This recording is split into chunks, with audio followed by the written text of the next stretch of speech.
So today I'm joined by Jennifer Radney, a doula who supports women through the biggest transition of their lives, becoming a mother.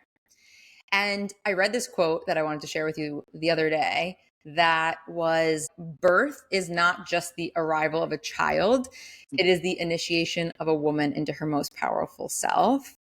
Love that. Like, great timing to talk to you because when I read that, I was like, oh, I want to go deeper on this subject. So many of my friends are pregnant, are in Mhm. motherhood, so many family members. It has just been so top of mind for me. And yeah, I really wanted to explore this initiation into motherhood and not, with motherhood, not just pregnancy and birth as something that just happens every day, that's so common, but as a process that can be so deeply spiritual and, profoundly transcendental if a woman is really open to it. And so, yeah, I'm excited to dive into this. I've also heard so much about you through our community and just the integrity of your work, your reverence, like your devotion, and also your knowledge and education. I've heard this over and over again. Aw, thank you. Yeah. And of course, we've seen each other in the circle. So I really, really wanted to, talk to you about this and dive in more. My intention in this conversation is to bring awareness to what women really go through, Yeah. physically, emotionally, spiritually, and how we as a society can really honor this shift. And really want to explore how even for those of us who aren't pregnant or are not in motherhood yet can begin to prepare for this incredible initiation. Yes. Absolutely. Love it. All of it. Yeah, So much so much to share and I know. say on the matter. I think that I started out, I had an awakening. Like I literally had a dream when we got married really young, very in love and anxious to start our lives. And I was always maternal. And we got married young and we were, setting up our lives far from being ready, what Mm-hmm. society says is ready to have a baby. Yeah. And I literally had a spiritual like awakening download and I didn't understand it, but I followed it, and it was a dream. And in this dream, I had felt my son, the soul of him, come to me so clearly. And as soon as I woke up, I was just crying because I had felt this feeling that I had never felt before. And again, could Before not you put were it into pregnant. work. I was not pregnant yet, and I was literally like 21, 22, because Wow. I was just shy of 23 when I had him, like a Wow. week shy of 23 when I had him. And I turned to my husband and I was like, I can't even verbalize it. And I still struggle really putting this feeling into words, but it was, he's here and you need to impregnate me. Like we need to Wow. merge. And it's just been a quest since then. It's been a journey of raising my kids, Wow. 27, 24, and 21. So I had them young, and I was teaching a lot at the beginning still, and running preschools, and there were little bits of always being like this out of the bubble hippie mama, Hmm. like with my downloads of Yeah. like I need him inside of me and I don't understand what it means, and everyone's Right. like, why are you having babies yet? Right. And then I taught like co-op preschools, which no one understood what it was, but it's like for homeschool Yeah. pods and stuff. Yeah. And And you're then became, detailing like how you became a doula, like why you yeah, became, yeah. yeah.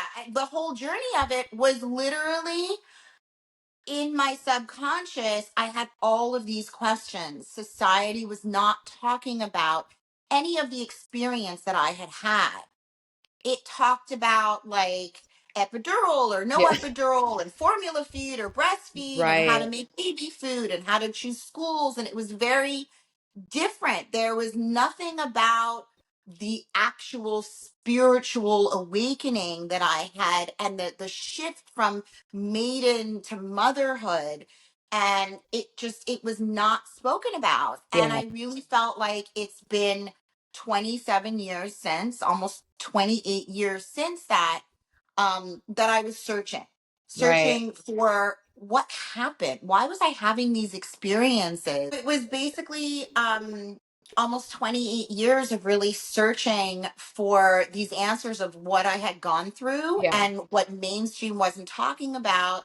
And I feel like it's so synchronistic that now that I've fully stepped into being a doula and being a birth worker, Mhm. and also so spiritual, um everything is in alignment. There's so much more Yeah. mainstream awareness now of it. Yeah.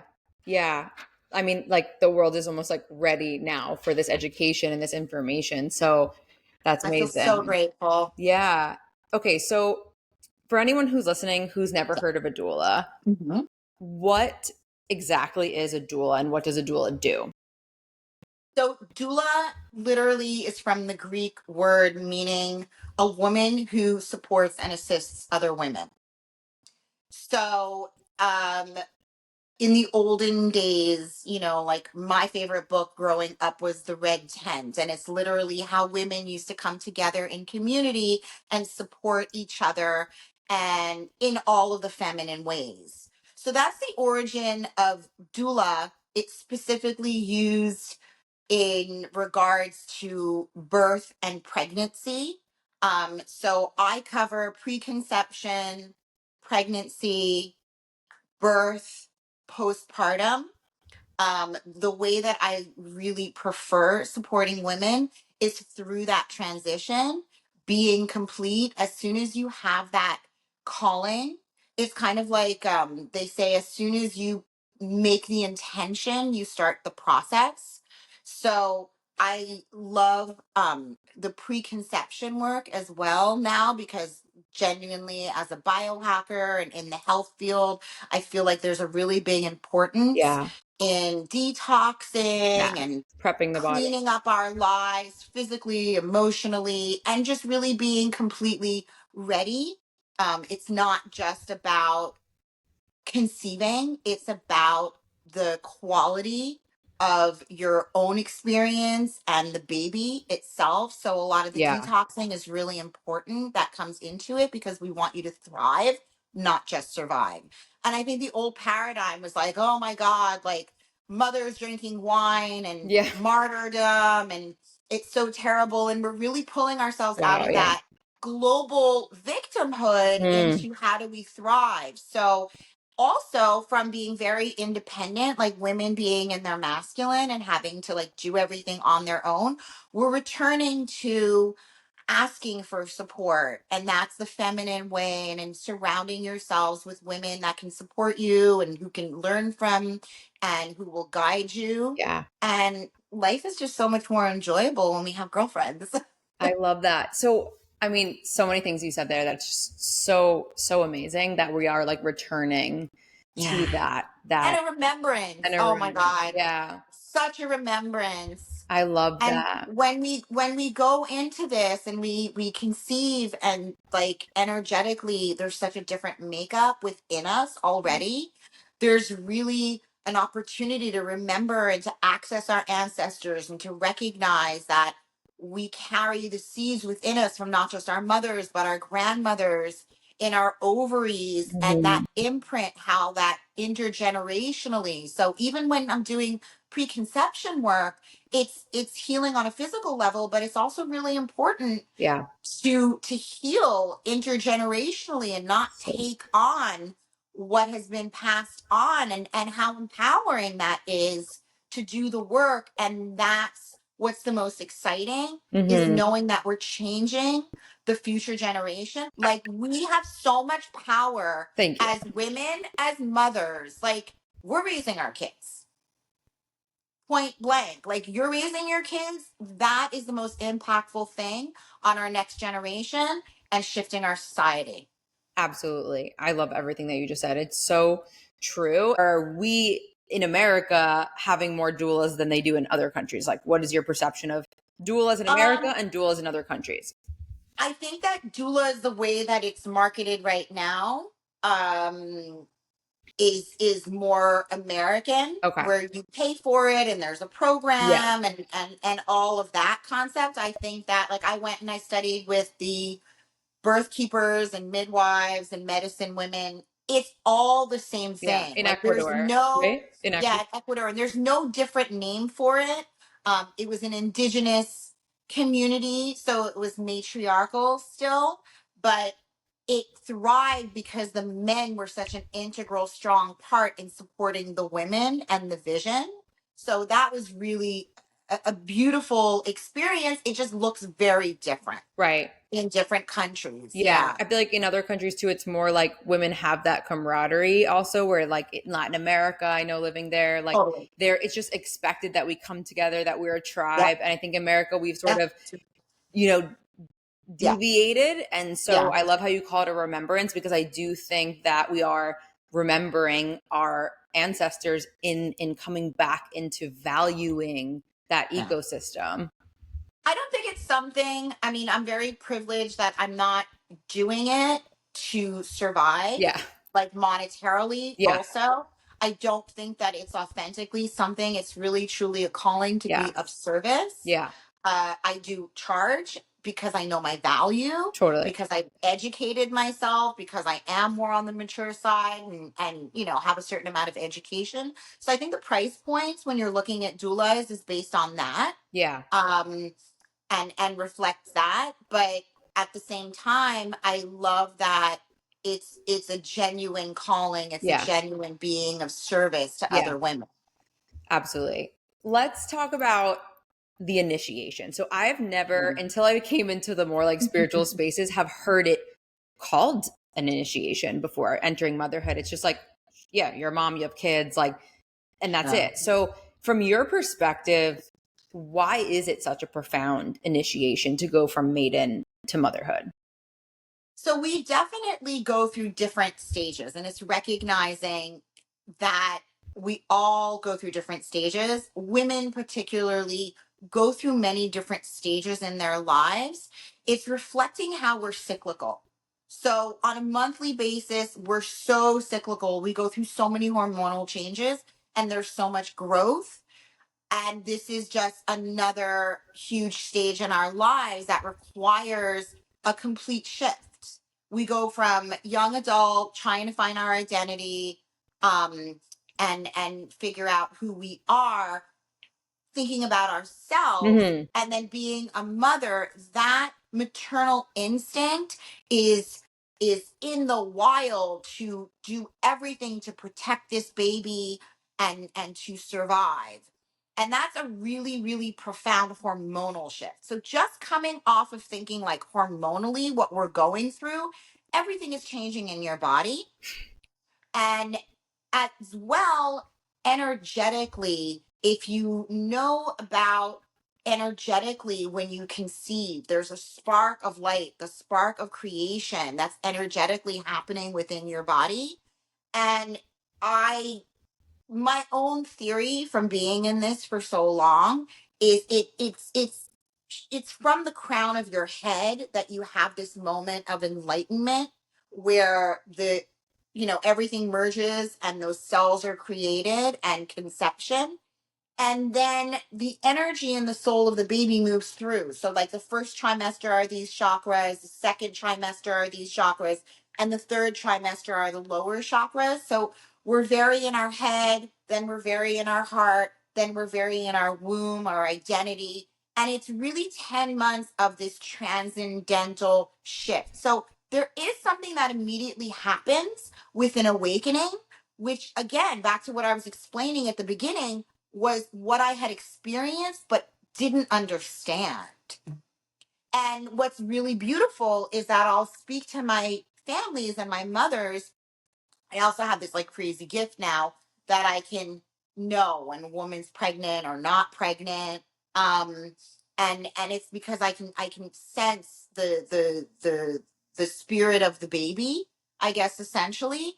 All of this is something that really takes a while. It can be really overwhelming. So the initiation is an awakening, really, because there's so much changing hormonally in your body, energetically in your body. And that leads the way to the lifestyle change, to the shifts in your mentality, to having to think about somebody, putting somebody before us and not thinking about ourselves. Um, so many changes, and really, like, you want a guide through it. I would have appreciated a guide through it, Yeah. um to understand, and we really call it a rite of passage from maiden to motherhood.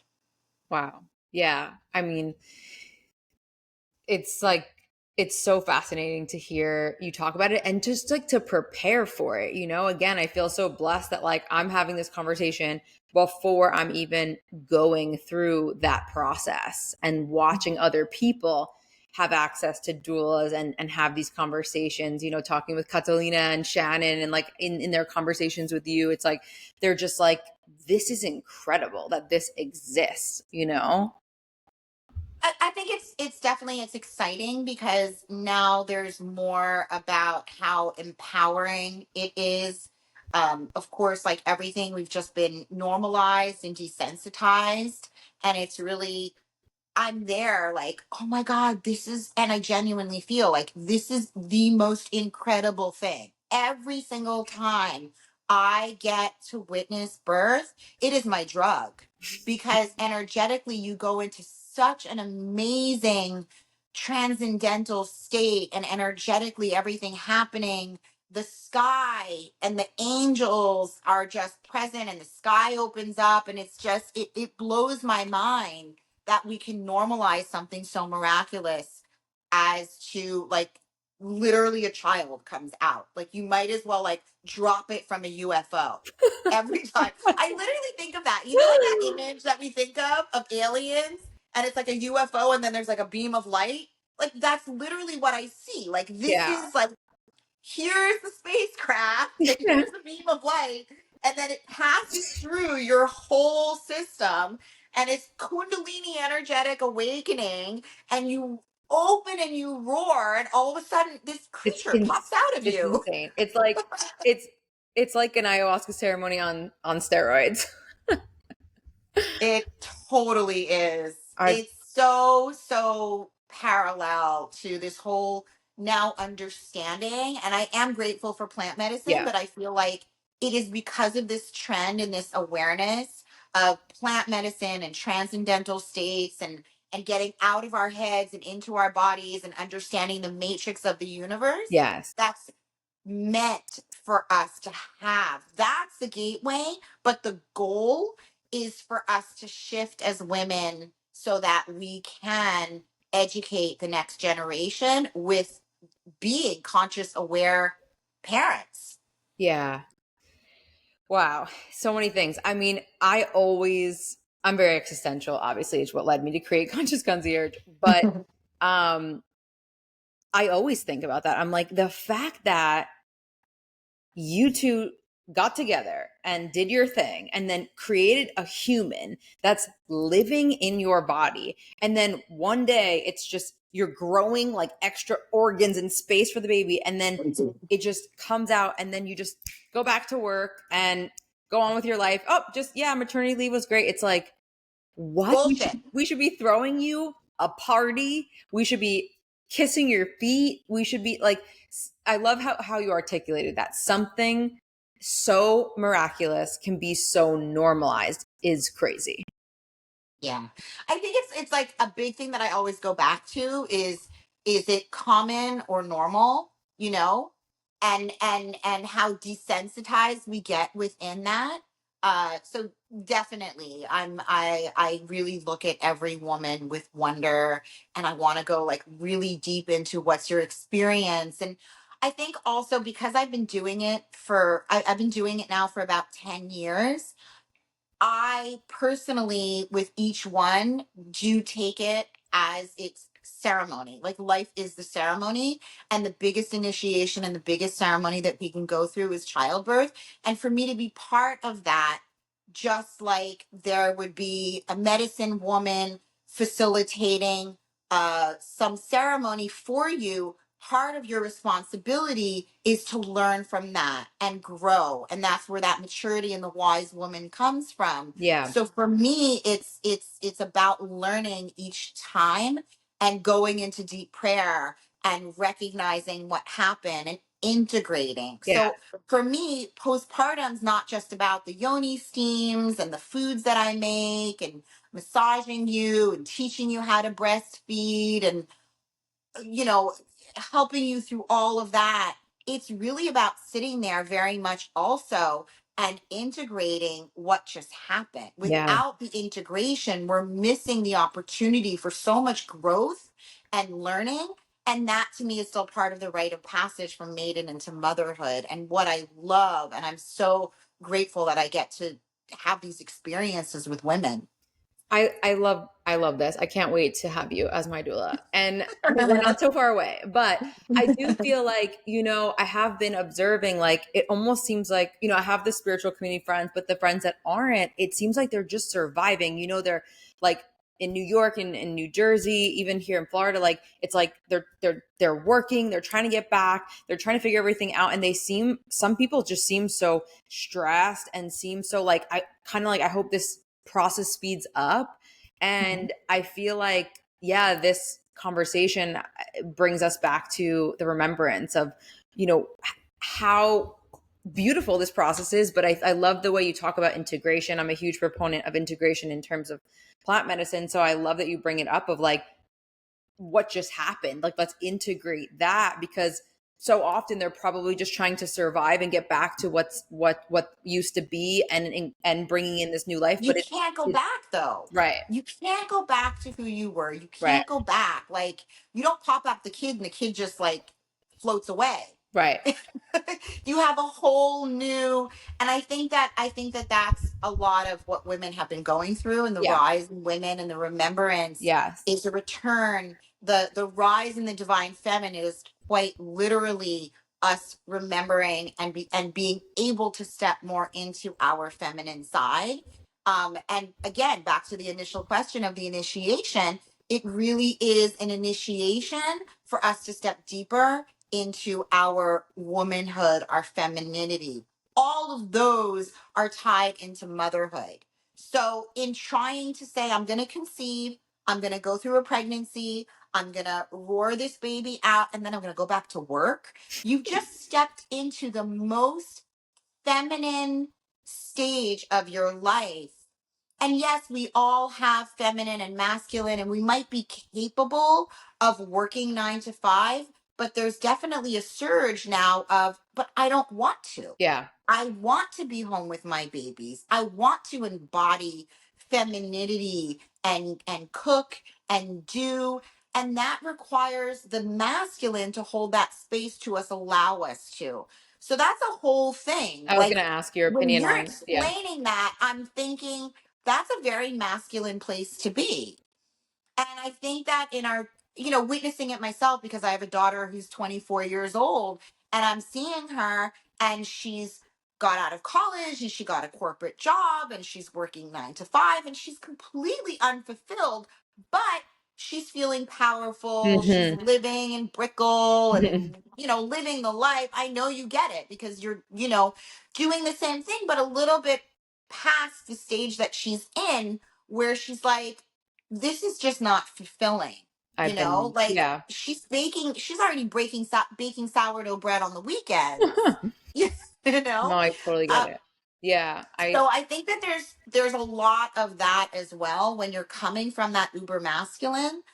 How do we step into the feminine? yeah. And do we have that's a big shift in your life. And how the men get to circle around and support us in that. Like I want to elaborate on that too, because you and I were talking about this during like our Yeah. pre-conversation of Yeah. like, where do you see the men playing a role in the ability to let us have more of an integration into the motherhood journey?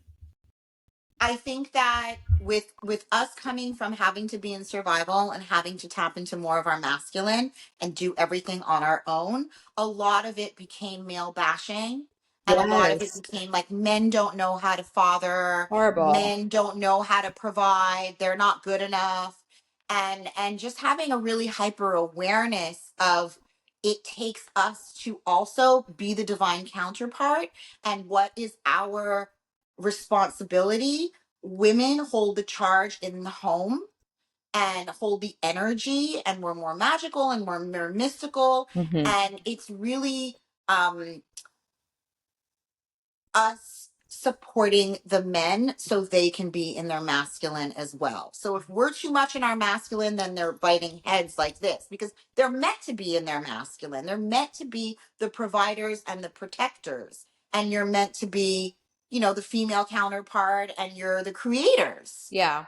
creators of life, Mhm. and with them supporting us over here. So I think that Yeah. we need to outsmart them almost. And really, it comes from respecting and holding that charge and saying, I want to be your counterpart and I want to have you provide for me. And I'm not going to compete in that way anymore. Just like you can't compete with me and you can't create life. Yeah. And there has to be that ultimate divine union and respect between the two of you coming together. And I think that that's where I'm a maternal life coach and a holistic pregnancy coach, and I've done a lot of deep diving into that coaching context to be able to have these conversations. I feel like they're really sacred conversations, and we talk a lot, and we do focus a lot, or mostly focus, like pregnancy and motherhood. But I'm so glad to talk about this Yeah. because I go deep into, for you to step into that, how do we invite that masculine counterpart into and honor him and raise him up as our king? You want to be a queen, then you have to initiate, behave that way. And there is a lot that we deep dive more into, especially like with this trend of trad wives, and Yeah. it kind of right now, because we're shifting again into a very different societal norms. It feels like, oh, trad wives are so submissive. But ultimately, the one big thing that we say, for your body to open and release for childbirth, you have to submit, you have to surrender. And seeing that as something really beautiful instead of being a bad word, to submit to anybody, to you have to be secure, you have to trust, and allowing the man to hold you in that space is a really big part of it. I have like the chills the whole time you're talking about this because I mean, I'm like a former, boss babe girl where I was just like really obsessed with, you know, and I still care. I'm still very ambitious, but just like corporate and grinding and like, you know, just really, really obsessed with this idea of like moving up in the company. And I still don't think there's anything wrong with that. I think that, what I observe is a lot of women, they get a lot of fulfillment from their careers as well. And I think that there are the women that, are misaligned and feeling like they're not like in the space anymore where they want to be. Like for me, I knew it was time to leave television advertising. I wasn't, in that zone anymore. I had gone on the spiritual journey. But I know a lot of women that are like, I love what I do. I love working. Like that's a different conversation. And that I like to bring awareness to, because I don't think it's like either, all men want to be at home all women want to be at home trad wifing. But I also think like this conversation invites people into finding the surrender in the way that they can, in the way that feels good for them, and just opens the conversation of that cohesiveness between men and women and the responsibility we both have in this process. I think that we all make sacrifices in life. It can be, I'm making a sacrifice and I'm working 9 to 5 because I want a certain lifestyle, or it can be I'm making a sacrifice where I love the part of me that knows that I'm capable to go out there and work, but I have a baby. And the Mm, baby is so dependent on me for survival and the responsibility that we take. So I kind of play devil's advocate, wow. where if you consciously stepped into having a baby and motherhood, then you have to surrender. It's a stage, it's temporary. But especially 0 to 3. I mean, it's generally 0 to 7, where we're completely imprinting one's subconscious. Babies are not born thinking in words and understanding anything. It's completely energetic, and it's what they're feeling, and we're laying the foundation for who they are. So this is again the conversation that I have with mothers. No, it might not be comfortable. Growth is very uncomfortable. You have many choices, but if you consciously stepped into this and made a decision to constantly have a child, then you have to also take on the responsibility, and there are sacrifices that we need to make. Wow. So I think that I'm not all like rainbows and butterflies. A lot of times I'm like, listen, bitch, Yeah. like I you're love raising the next generation. I love And that that. doesn't that and it will look different. Like we joke all the time. You see on Instagram all the different memes, all the different types of moms you can be. There's a million different types of ways. That's your prerogative. How you want to raise your child. Do you want to have a nanny? Do you want to breastfeed? Do you want to send them to daycare? Do you want to feed them organic? Hmm. Do you want to send them to There's so many different educational philosophies. There's all kinds of different ways within that spectrum that we get to decide what works best for us. And again, no, I don't want mothers to be martyrs anymore. I want them to be educated and empowered and awakened and enlightened and connected deeply with themselves so that they can connect deeply with their children. But also, let's focus on the goal of how we want to, why are we having a child? And that's another question in preconception that we go through. Why are you asking to have a child? Are there wounds within you? Do you have a motherhood wound that you're trying to fulfill? Do you have, like, what is it inside of you that's generating this drive so that you can be intentional in what's going to feel deeply satisfying in motherhood? Wow, that is so, I mean, that's so important, right? Because when you really look at why does someone have a child, there's probably a lot of different reasons, and maybe some of them aren't the most like, I want to raise a human being. Like, it's like, I want to, Most common is codependency. it's The crazy. most common is absolute codependency. We have wounds, we have trauma, we want something of our own. Of course, there's a deeply biological maternal instinct that most women have.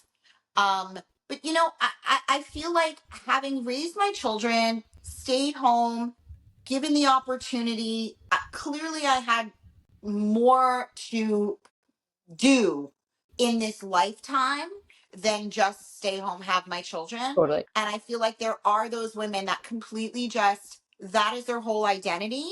And then there are the others that are like, I'm this and that. Yeah. I can be a mother and I can be a conscious mother and raise my children, but I can also work. I can also be a PTA mom.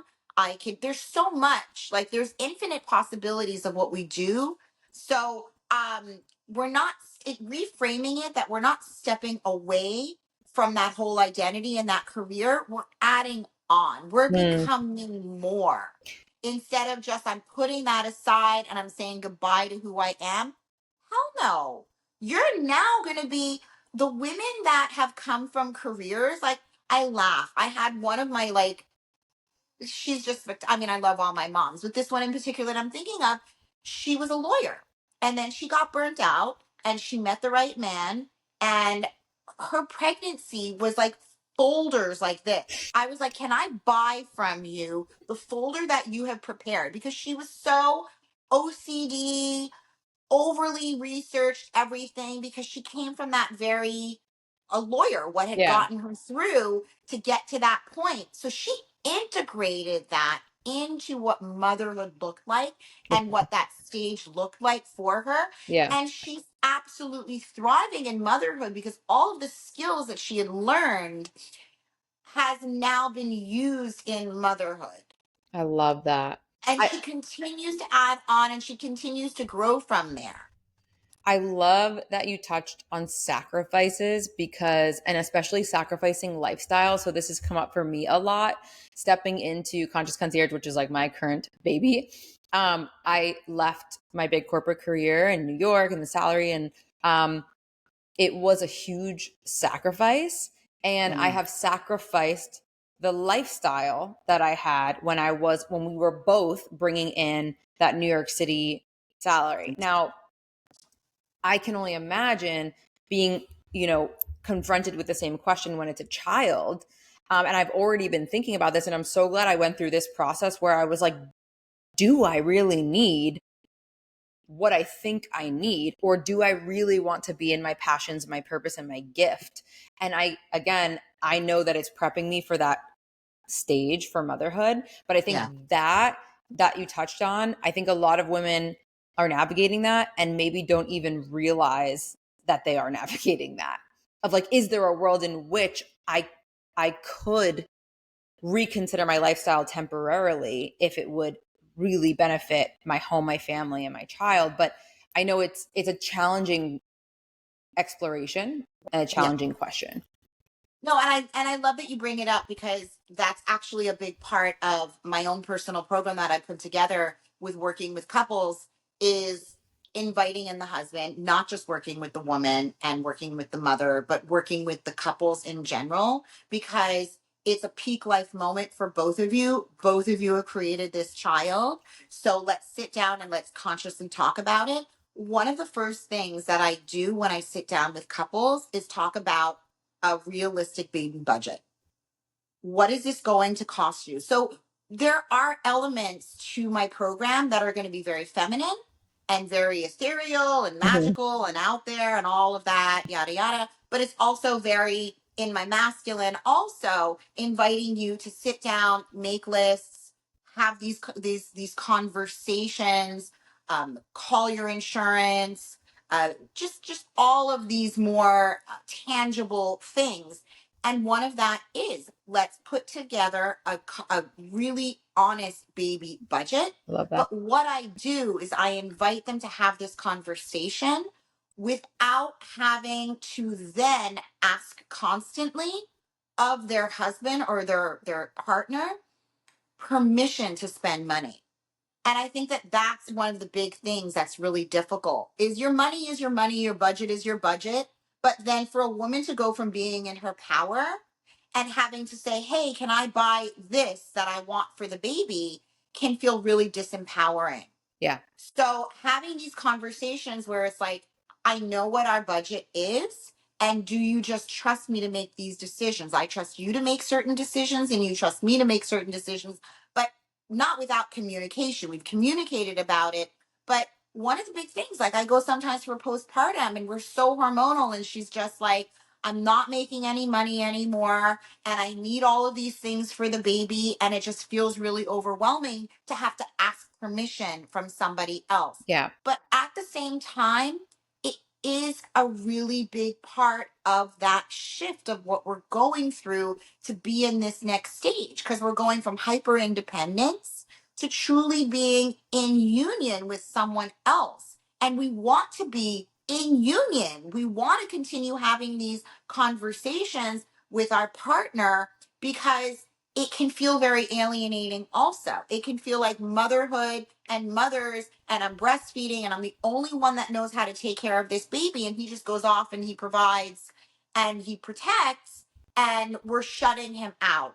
So there's a really beautiful way to also weave back in and have these important conversations where we're not alone and figure out in the postpartum if like if it's not working for you, don't do it. You Yeah. need to both be thriving and happy. And, like there's the general, everyone says, well, if I'm breastfeeding, then what does my husband do? Bonds with the baby, plays with the baby, feeds you, talks to you. Like Yeah. there's so much. Like just have a relationship with both of you. Yeah. I love your like motivation to unite the couple and like Totally. bring back my mom is going to love this conversation because she's all about like really like uniting back the women and the men to honor each other and not like we don't need men, like we don't, like she's like we fought for women's rights and y'all like took it and just like swung the pendulum way too far, like And we push the men and away. pushed men away. Yeah. Yeah. Yeah, I think it's so important that um you know men understand that they are so needed and they are so valued in this process, and they're a co-creator of this process. And even before the baby comes, like preparing their body. And obviously we're both very into biohacking and longevity, and both of our partners are as well. And so I know it's like we could go on and on about that, but just to Mhm. wrap that in a bow, that's a big responsibility for them too. And Yes. so I love that. And That's why bringing them into it yeah, in conception, and I feel like it's all divine intervention, that instead of looking at it as a negative, that there's this decline in fertility, and a lot of it is a responsibility of the men. So now it's not just the responsibility of the woman to detox and clean up her life, and fertility is not just our responsibility. I feel is precluding like this whole shift now to remembering the importance that this is about divine union. yeah, This is about the masculine and the feminine, the woman and the man's roles. And I think that what kind of is an aha moment for so many of my moms is you're raising the next generation, not just of women. Like we kind of relate to that and think about it because like we're talking woman to woman, and doula is woman to woman and sisterhood, but like we're raising men, we're raising boys, we're not love it. just raising girls. Yeah. So, consciously thinking about the power that we have just as women raising the next generation, and being able to expand our minds as to what does that look like and how do we achieve that in the future. And then you look down and you're like, here's this beautiful little boy that I just had. So it's kind of like you have a boy and then you look at your husband, you're like, oh, I fucking need you. Yeah. I need Yeah. you to show up Yeah. instead of oh hyper independence. And I think that I totally understand without having this conversation that we come very in our heads, and back to how I said, like energetically, when you have the awakening and you conceive, we're very in our heads in that first trimester.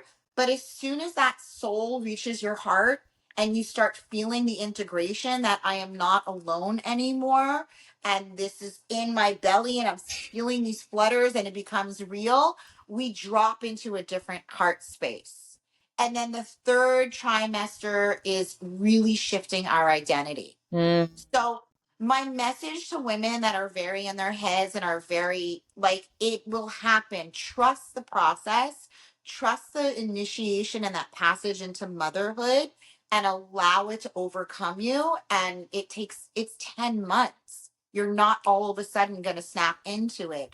And really like that postpartum period as well. It's more integration afterwards, really honoring and sacredness of those 40 days when we're still in a very open, energetic space. The angels, the protectors, the guides are all present and around you.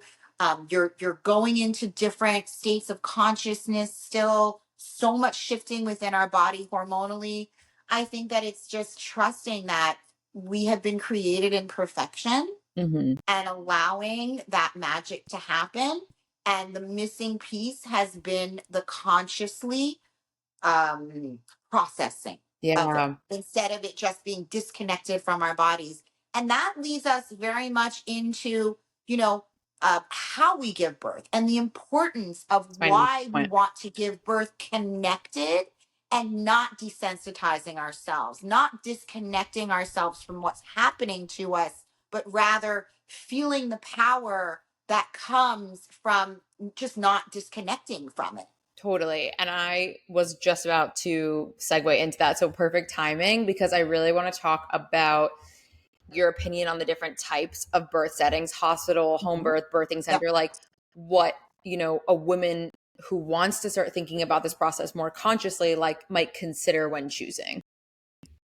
So there's a lot of different choices, and I think it's exactly about doing the work so we can meet this experience as what it is. It's going to be transcendental, and it's going to shift our lives completely. And are we disconnected, or is this an invitation to deeply connect with ourselves? We're in a society that's deeply very disconnected. And Mhm. then we're seeing babies, it mirrors, then we give infants TV to watch and cell phones, or we're, instead of the baby making eye contact, and that's developing their whole nervous system and sense of community and connection, we have these computers and phones and whatever that's disconnecting us. So in that primal moment, if we can do the work and prepare ourselves to understand the importance of not disconnecting from the experience, and that sets the tone for how we want to step into motherhood.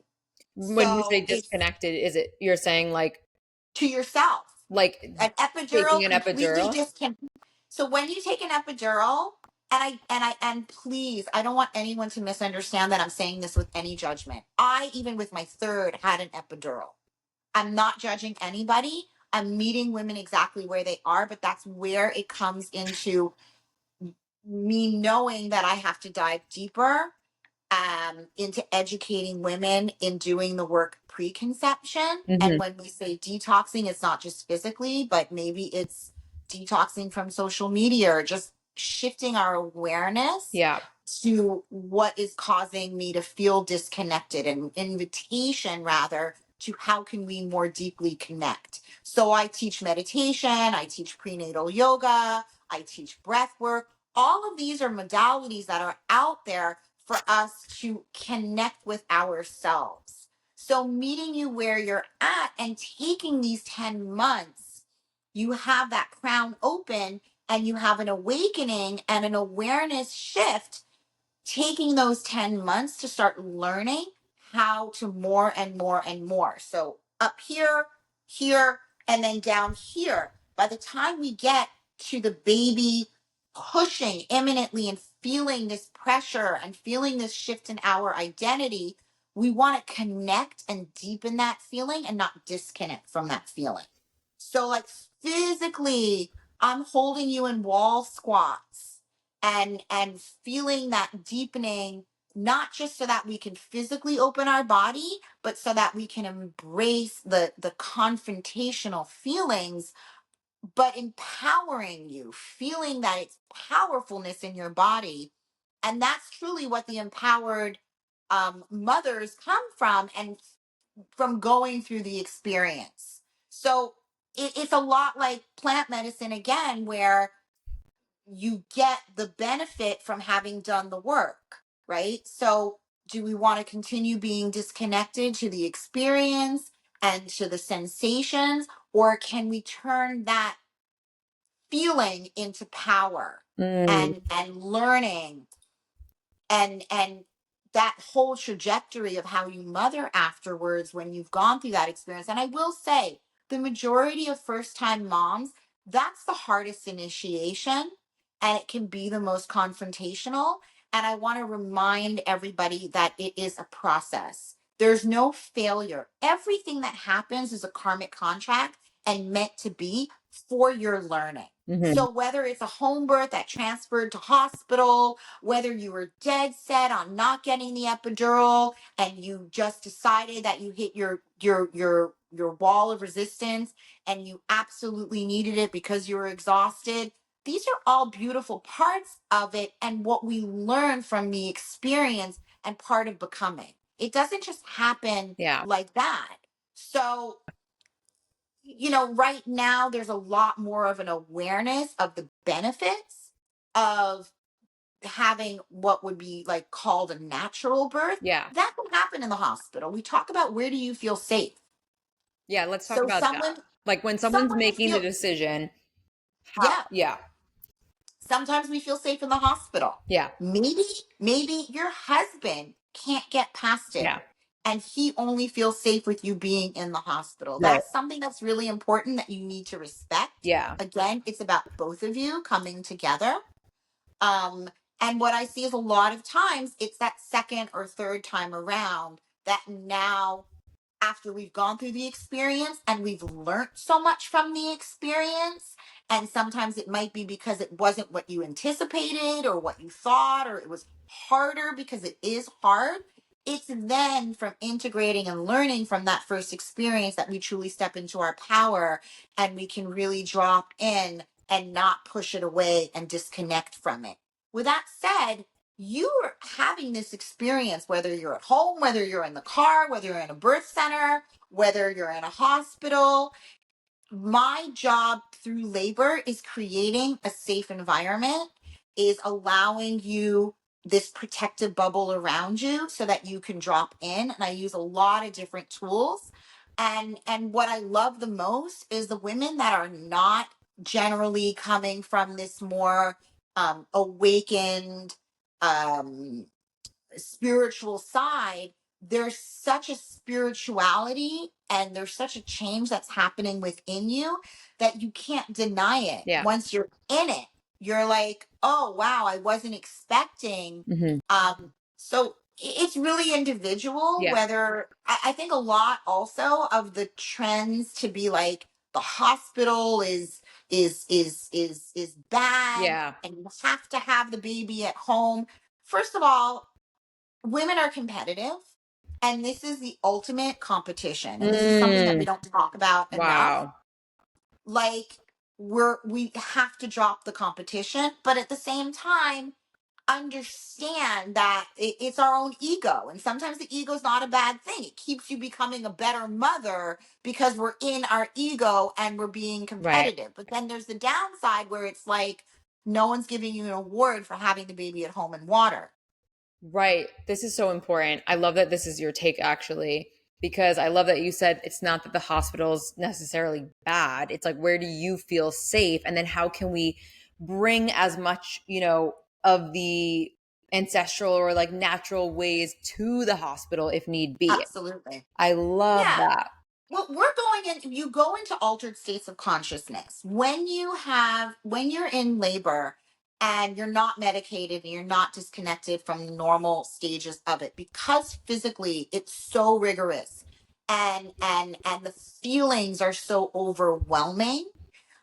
We really have to have an out of body experience to allow ourselves to not be stuck in it and feeling the acute, alchemizing it into pain or alchemizing it into pleasure. Wow. So it needs to be allowing ourselves. One of the biggest things might be you've never been in an altered state. Right.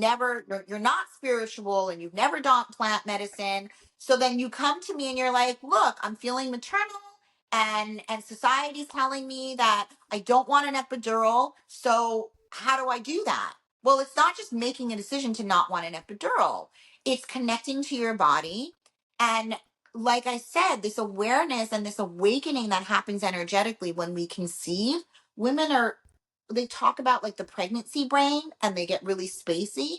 What that really is it's already a preparation where we pop into different realms. We're in and out of different states of consciousness. Wow. There's so much going on within our bodies. So if I can come in and I can be like, let's meditate, let's journal. Like, here are the tools, and let me sit with you and take these 10 months to learn what are my modalities of dealing with these altered states so that they don't feel confrontational. So really it's like it's about learning and becoming more. And really society has brainwashed us into having so much fear. And I feel like now that fear has been relayed into hospital births. And one of the biggest things is So true. if I'm working with a mother who absolutely wants a home birth, wonderful. Completely respect where you're coming from. But we're still going to talk about, is there fear that's holding you back from the hospital? Wow. Because because if that fear is within you, it's within you. You're just projecting it onto the hospital. Our work is to alchemize that fear. And one of the things is to go from fear to fierce. That's one of like my chapters in my program. How do we go from fear to fierce? Well, we have to alchemize it. We have to understand the root of it. Maybe there's trauma healing that needs to be done. So if that fear is within you, whether you're home or whether you're in the hospital, that fear is still going to be within you. We have to alchemize that. and then just make a decision into what is realistically the safest. Who is your birth team? Do you trust your doctor? There's a lot of providers right now that are really like midwives in the hospital that want to give you this beautiful experience and keep it minimally medicalized. So then it's having conversations also about, what do you want? And then are you choosing that's in alignment with it? Is it based in empowerment or is it based in fear? I love that. I mean, this is so good. It's so important. Like, and just the way you articulate all of it, I mean, I think you're just such an advocate for these women. And I think it's so amazing. And I think, again, I love how you're saying it's not that the hospital's bad. It's really about, are you choosing out of empowerment or fear? And that is so important. And on the epidural, oh no, go ahead. That boss bitch, she needs to use that boss bitch and advocate for herself in the hospital. I love that. So it's not about, it's about reframing it. Everything that's come before that moment of stepping into that rite of passage from maiden to motherhood, you're bringing all of her into it. Yeah. Please bring me these badass empowered moms, Yeah. and let's just add more to it, Yeah. and feel even more empowered. And what, like, those are actually the women, like I said, like that mother who was the lawyer, like she has the work ethic, Yeah. she knows how to educate herself, she knows how to organize herself, she knows how to communicate. These are amazing attributes that we don't leave behind, we just add on to that into motherhood. So important. And I mean, yeah, I love everything you're saying. I think this is like so insightful. It's going to be so amazing for women to hear this. And I think, again, the fear versus empowerment is so important. I want to touch a little on the epidural because I have never thought of it in that way. I'm sure that I would have, being like a conscious person when it was my time, but because it hasn't been my time, Yeah, for I sure. haven't personally thought of the epidural as disconnecting you from the process. I mean, obviously I've gone through many ayahuasca ceremonies where it was extremely painful. And I recall the feeling of going into it and really moving through it. Now, the epidural process, do you feel that taking the epidural disconnects you completely from that transmission of like pain into whatever you would call it? I guess like Pleasure. pain into pleasure, pain into like wonder, or joy, whatever it is. Like, tell me a little bit about your thoughts on the epidural. It's so complicated. I tell Yeah. every woman to not, there are no absolutes, and that she needs to give herself permission for whatever comes up, Okay. that everything is karmically contracted and a learning opportunity and it's growth. So we have to stop looking at it in absolutes, like there's good or bad, and having shame around how any of it happens. You're amazing. You've created life. You've birthed it. I mean, I've worked with women that have used surrogates after failed IVF attempts. And that's really controversial also. And to me, it was the most beautiful expression of from one woman to another, giving life to another. So there's no absolutes. Yes, it physically can disconnect you, but it's like judging someone for their plant medicine trip. We're not judging you for it. It's just about, what did you learn from it? That's the most important thing. Is, what are we learning from the experience? So it can unfold in a way where, especially with the first birth, it's really um exhausting physically. It Yeah. can take 2, 3, 4 days, and sometimes you are just on a physical front exhausted. Yeah. So there's the spiritual and there's the energetic, but Yeah. there's also that real physical aspect. And I think that interventions have come from necessity. I'll also say I have um, witnessed a lot of really traumatic births, And I've witnessed home births that were traumatic and hospital births that are traumatic, and I don't take it for granted that a baby's not born until they're born, and shit can happen. Yeah. It can happen. So I'm very grateful for intervention when need be. I think that it's detrimental when we put it upon ourselves and declare out of judgment and fear that you don't want the epidural. And then there's our own shame when we break down and we accept it or we make that decision. And I think that that's the important conversation that we have to have. It's That's why so are we good. judging ourselves? We're judging others because we're judging ourselves, and that's all intertwined. So let's have the conversations about, like, I trust you, and I know that you did your best, and I know that you, again, made a sacrifice for your child. Yeah. That's it's so important. These conversations are so important. They're so insightful. And I think, yeah, I think this is just like, uh, I'm so glad we're having this conversation in general. I want to touch on a little bit just IVF and egg freezing and all of that. So basically medical intervention with the Mhm. birth, bringing children in the world, pregnancy, all of that. I would love your take on, how, when a woman is trying to soften into the heart space, soften into intuition, and she's trying to tap into allowing the process to be what it's going to be, trusting if she's meant to have a child, she's going to have it, or really going to science and utilizing, no, I want to have this child, and kind of willing your way to having the child. Like, how do you navigate that? Because I personally see both as like they need to coexist. Yeah. Um, but yeah, curious your perspective on a woman who's navigating being in trust or really trusting science. Well, like you just said, both can exist. Yeah. I think that there's a tendency to think like black or white, but what about both can exist? Yeah. I think that just like my experience where surrogacy was the most beautiful experience, it was mind blowing. It was done with the most beautiful intentions. I know I had worked with this beautiful woman over the years. I've gone through her IVF journey, multiple losses. I knew her intentions. So there's no absolutes, right? Is there also the side to this where it's like we shouldn't be able to pay for someone else to create life and testing babies and getting into all of that? There is an industry.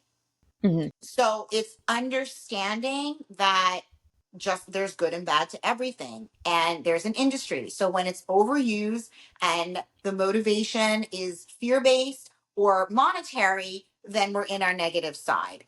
Can we utilize these medical advancements and technology for our benefit?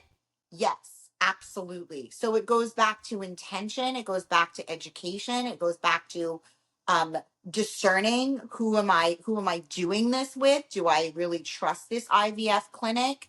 um and why am I doing this? What has been my journey? Do I want a shortcut and just to pay for something instead of actually detoxing, trauma healing, doing the work so that I am a vessel for creation? Wow. And maybe our source knows part of this fertility crisis that we're in is part of God giving us the opportunity to heal Right. and raise ourselves Right. and discerning that you're not ready to have a baby. Right. And then we can go deeper into the souls that are coming in. They have soul contracts that are demanding of us Yeah.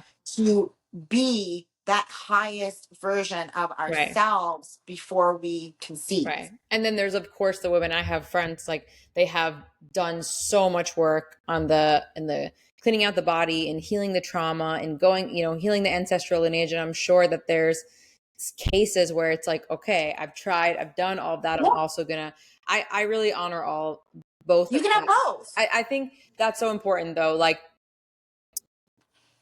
sometimes women might think they've done it all if they've detoxed or they're eating healthy and they're doing some of the tinctures and the herbs, but it's like, have you really gone through the deeper work in your lineage and your family and your childhood and all of that? Or maybe it's not you. And Maybe maybe it's it's your not, I was partner. going to say, or maybe it's not you and has nothing to do. Yeah. I've worked with women and coached them and supported them through IVF. And part of coaching is really just listening Yeah. and letting them and leading them to their own. Yeah. And her husband was not coming to IVF, to the implantation with her. It kept failing and failing and failing. And then she's coming back to me and over again. She's like, I just want to have a baby. Do you think he'll know if I go and I get a sperm donor? And I'm like, you're not having this baby because you're so in your head and obsessed with it that you're so disconnected, and you're blaming your husband and he's blaming you. There has to be union for that conception, whether it's naturally or whether it's with IVF. So it was her relationship that was holding her. And Google it, there's a huge phenomenon of women that are with the wrong partner. Unfortunately, they're soul contracts, and then like they can go through fertility for 8 years, and it ruins their relationship, and then all of a sudden they meet another guy, and 3 months later, not even realizing or thinking, I want this guy to be my life partner and the father of my child, and she's pregnant. So it leans into so much more. I always remember, in one of the coaching programs, on the top of the wall every day you came in, and it got bigger and bigger every day, and it was, what are you pretending not to know? My last like logistical question would be, because then I'll close out, but in terms of the 35 cliff, I mean, I'm 35 now.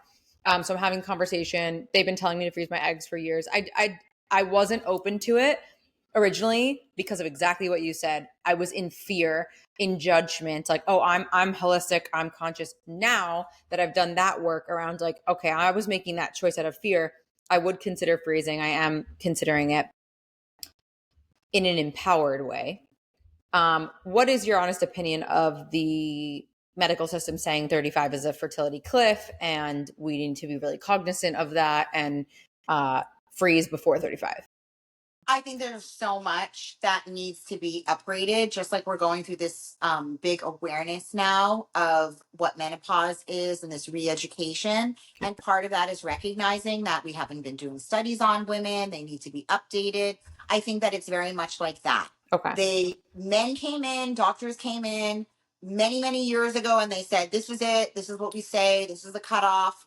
I think that we've changed genetically, environmentally, and I think that these standards are standards, and keep us in a box and are way too general for everybody. So that's the first thing we need to remember. And we have to remember where that came from and how outdated that is. I think that even just that now we're in a much more conscious awareness, even calling it geriatric, like Mm-hmm. literally 35, you're stamped on your chart a geriatric pregnancy.